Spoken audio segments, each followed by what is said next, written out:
There we go.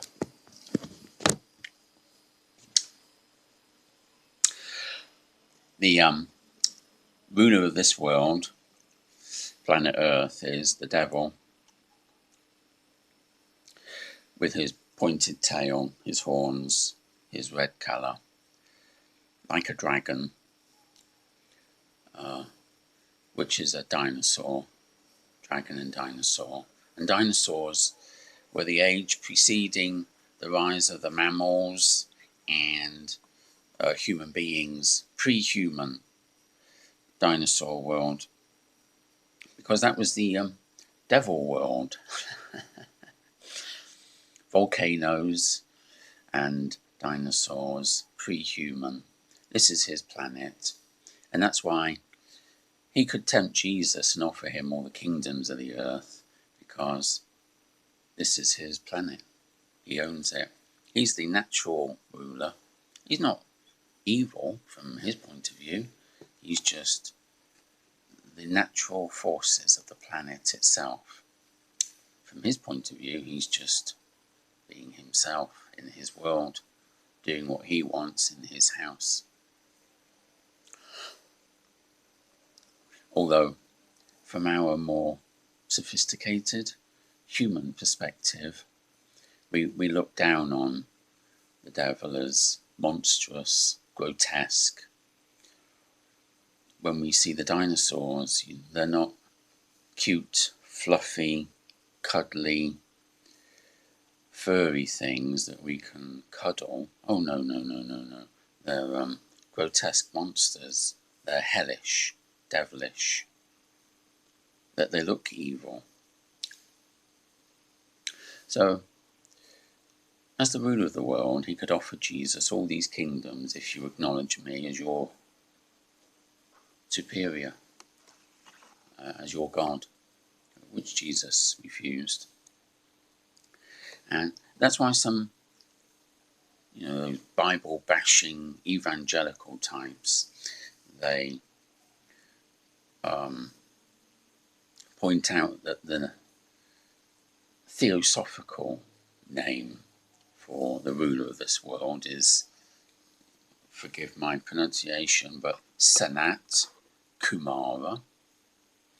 And if you take the first part, Sanat, S-A-N-A-T, it's an anagram of Satan, Satan being the devil. However, Sanat is actually a Sanskrit word which means always, or something like that. And Satan derives from Saturn, the planet Saturn. But the planet Saturn actually is the planet of time. Time. So it's rather curious. The Sanskrit word Sanat also means always, all time, while the English word Satan derives from the planet Saturn, the planet of time. Well, perhaps that's just a coincidental word game. You can play these word games forever and read meanings into them that maybe are real and maybe they're just apparent. Anyway, the old devil, he's the boss here, really. This is his planet. And we, the outside invading human species, are trying to take over, move in on another man's territory, really.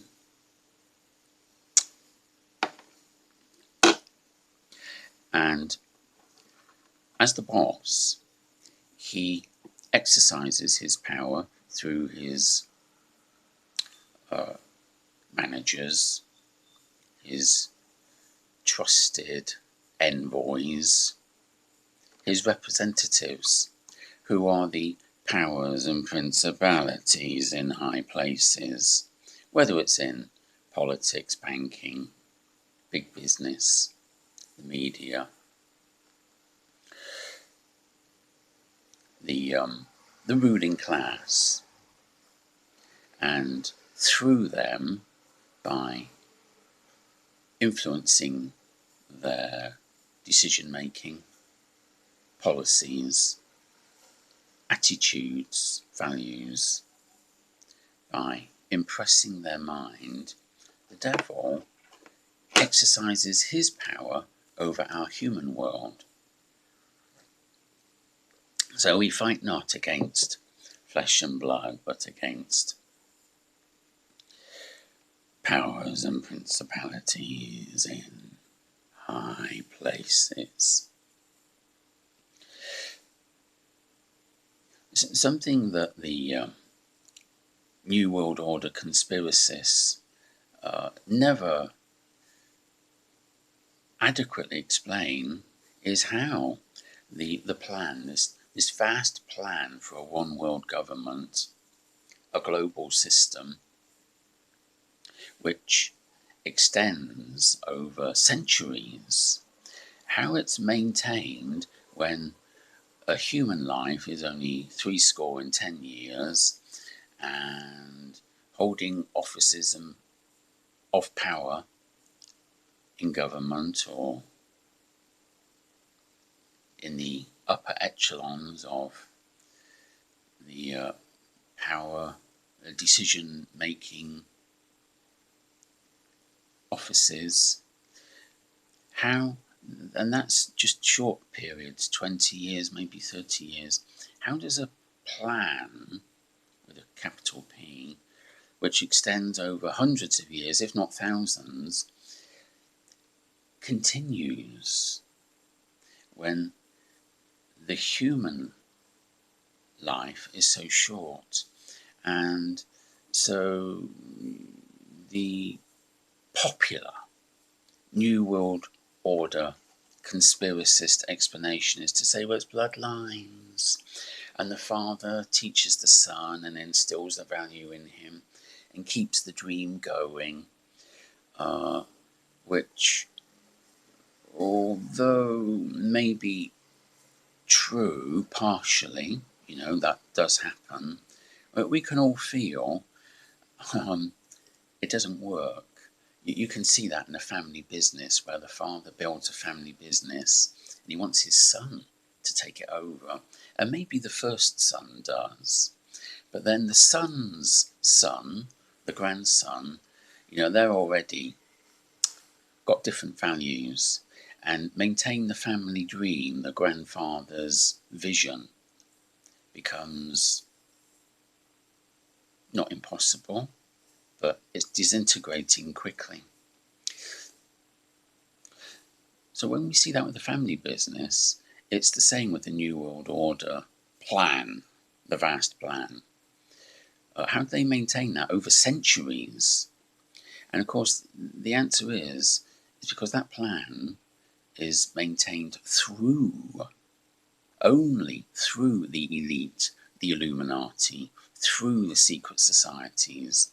It's not from them.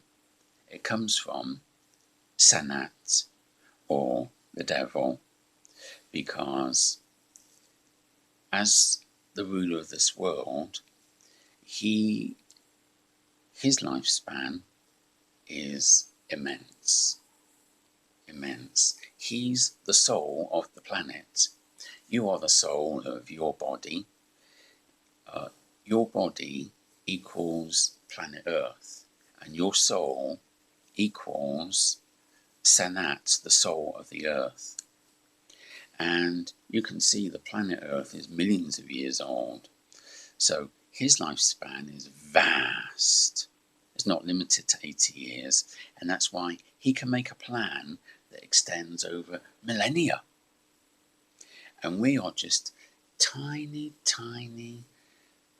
little pieces in a vast system so far beyond our own imagination that we can't picture it. We can't even find it plausible that such a being and such a plan even exist. So the secret societies, the Masons, the Rosicrucians, all these Templar this and Templar that, and secret orders in Egypt and India and ancient Babylon and going back to Atlantis. It's all the twinkling of an eye. And it's not from them, it's through them. And this is how the plan is maintained over cultures, countries, and even epochs of time. And slowly, piece by piece, it all comes together and we get this continuity of policy. And that's the explanation, because the devil is Sanat, or Satan. And his lifespan is vast. And we are just like cells in your human body. Well, human beings are like cells on his planet, and they die and more cells are born, but your body keeps living for 80 years and maybe a cell is just a few weeks and it's just replaced. But the human body structure remains consistent. And that's why secret societies, politicians, presidents, banking CEOs, esoteric groups, the elite, the Illuminati, they all come and they go. They come and go like cells in the human body. But the big structure, it remains consistent.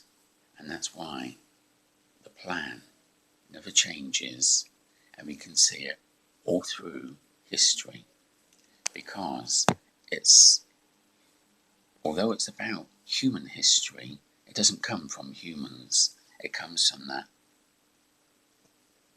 enemy of humans operating through an elite ruling class who are corrupt and tempted by the power, temporary power they can get by cooperating with the enemy and betraying their fellow man. Like George Soros in World War II, betraying his fellow Jews and cooperating with the Nazis, betray his own people to get personal benefit, personal survival in exchange. That's how the plan is maintained throughout human history in every culture by the corrupt 1% who are traitors to humanity for their own short-term personal benefit.